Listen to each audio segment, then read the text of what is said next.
It's Friday morning, January 31st, 2026. I'm sitting at my desk, sipping my overpriced coffee, checking my phone like I do every morning. And then I see it. My portfolio. Down 33%. In one day. Not 3%, not 13%, 33%.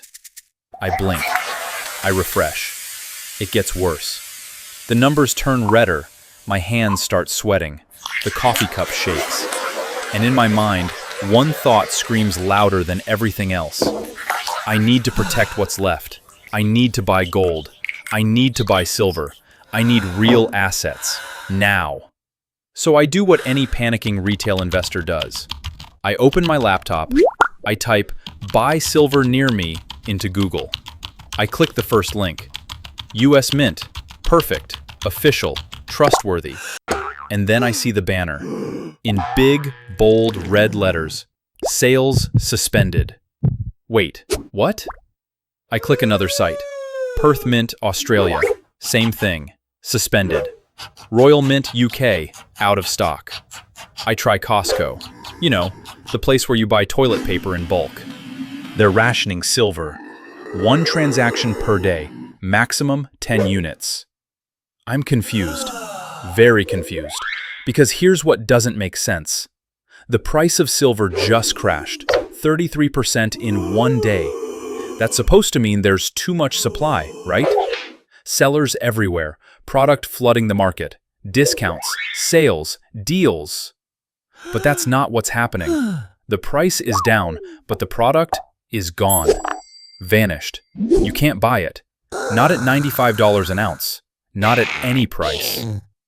I sit back in my chair, I stare at my screen, and I realize something. This is not a real market anymore. This is a magic trick. And I just figured out how the trick works. Let me explain, because once you see it, you can't unsee it. There are 2 silver markets, not 1, 2. The first market is paper. This is where big banks, hedge funds, and Wall Street trade.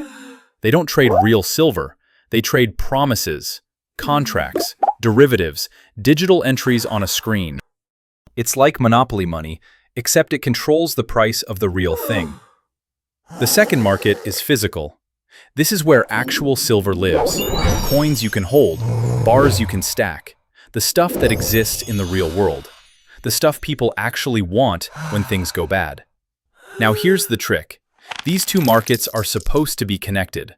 The paper price is supposed to reflect what physical silver is actually worth. But right now, at this very moment, they're not connected. The link is broken. The paper market says silver is $95. The physical market says you can't have any. One of these is lying, and it's not the empty shelves. So I start digging. I read articles. I watch videos. I find out that while I was panicking, China was buying. Shanghai drained 27 tons of silver from their vaults in one day. 27 tons in one day. And here's the part that should scare you. They aren't selling it back. You see, there is a massive arbitrage happening. The price in Shanghai is higher than the price in New York. It acts like a giant vacuum. Silver flows from west to east, from the paper markets of London to the vaults of Shanghai. It's a one-way street. Once that metal leaves the COMEX, it leaves the system forever. It's not coming back to save Bank of America's short position. I find out that lease rates, the cost to borrow silver, spiked to 39%. 39%. That's not normal. That's a flashing red alarm that says, we're running out. And I find out that every major mint in the world, from Australia to America to the UK, is either out of stock, delaying shipments, or raising prices by 86% overnight. 86%. While the official price dropped 33%. And then it hits me. I've been playing the wrong game this whole time. See, I thought the game was make money in the stock market. I thought the game was buy low, sell high, retire rich. But that's not the game. That's the cover story. The real game is who ends up holding real assets when the music stops. And right now, the music is getting quieter. I look at my wallet. I pull out my credit cards. 3 of them: MasterCard, Visa, American Express. I use them to buy coffee every morning. $5 here, $7 there. I use them to buy stuff on Amazon. Stuff I didn't need. Stuff I forgot about a week later. And those cards, those little pieces of plastic, they're not tools, they're chains. Every swipe is a link. Every purchase is a lock. And right now, I'm wearing about $15,000 worth of chains. I owe money to banks. Banks that just crashed the silver market to save their own skin. Banks that print contracts out of thin air and call it liquidity. Banks that will never be on my side. And in that moment, sitting at my desk, coffee cold, portfolio bleeding, I make a decision. I'm done. Done playing their game. Done trusting paper. Done being a passenger. I'm taking control. But how? How do you take control when the system is rigged?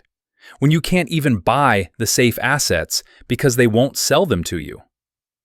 The answer is simpler than you think. And it comes from a place I never expected. A rule I learned from a video about Chinese savings culture. It's called the 10-to-1 rule. Here's how it works. For every $10 you earn, you spend 1, and you save 9. Not 5, not 7, 9. Now I know what you're thinking. That's impossible. I have rent, I have bills, I have a life. And you're right. Most of us can't save 90%. But that's not the point. The point is to change the anchor. To change what you think is normal. Because right now, the average American saves 3 to 5% of their income. Some months, 0. And we think that's fine. We think that's normal. But if you aim for 90% and only hit 30%, you're still winning. You're still building wealth that 95% of people will never have. So here's what I do. I take a notebook, a real one, paper and pen, and I write down every single dollar I earn. And before I spend a single cent, I assign every dollar a job. Rent, food, savings, bills, everything. This is called zero-based budgeting. It means your income minus your expenses minus your savings equals 0. Every dollar is spoken for. There's no mystery money. No, where did it all go at the end of the month? And the first job I assign? Savings. Not last. First. I pay myself before I pay anyone else. 10% minimum, but I'm aiming for 30. Next, I look at my spending, and I don't cut a little bit from everything. That doesn't work. That just makes you miserable everywhere. Instead, I cut one big thing, completely, surgically. For me, it's the daily coffee shop. $5, sometimes $7, every single day. That's $150 a month.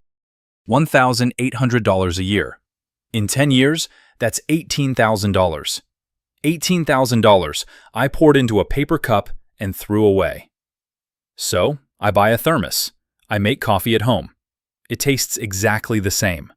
And I just gave myself a $1,800 raise. Then I look at my credit cards, and I do something radical. I pay them off. Not the minimum, not a little extra. I pay them off. I take every spare dollar from my new budget, and I throw it at the debt like a weapon. Because here's what nobody tells you. Interest is a silent killer. 15% APR on $15,000 means I'm paying $2,250 a year just for the privilege of owing money. $2,250. That's not buying me anything. That's not building anything. That's just gone. But when I flip it around, when I'm the one saving and investing, that same compound interest works for me instead of against me. So I make a plan. 6 months to kill the credit cards. 12 months to build a 3-month emergency fund. And after that, every single dollar I save goes into real assets. Not paper promises, not stocks that disappear when the banks get scared. Real things, things I can touch. Maybe it's silver, maybe it's gold, maybe it's tools or skills or land, but it's mine, and nobody can take it away with a keystroke. I look at my screen one more time. My portfolio is still red. The silver market is still broken, but I'm not panicking anymore, because I finally understand the game. The game is not beat Wall Street. I can't beat Wall Street. They have algorithms, inside information, and the ability to print infinite contracts. I can't compete with that. But I can control what I spend. I can control what I save. I can control what I own. And in a world where everything feels rigged, that's not nothing. That's everything. So here's my message to you. If you're watching your portfolio bleed, if you tried to buy silver and couldn't, if you feel like the system is designed to keep you poor, you're not crazy, you're right. It is rigged. But you're not powerless. You just need to stop playing their game and start playing yours. Save first. Cut the big expenses. Kill the debt. Own real things. Will it make you rich overnight? No. Will it protect you when the next crash comes? Absolutely. Because when the paper burns, and it will burn, the people holding real assets will be the only ones standing. Why? Because physical silver has zero counterparty risk. Think about it. Your stocks depend on a CEO. Your bonds depend on the government. Your bank account depends on the bank's solvency. They all rely on someone else keeping a promise. But this metal? It doesn't rely on anyone. It doesn't need a signature. It doesn't need a bailout. It just is. I take one last sip from my thermos. I close my laptop. And I say the only thing that makes sense anymore. Oh, my portfolio is finally mine.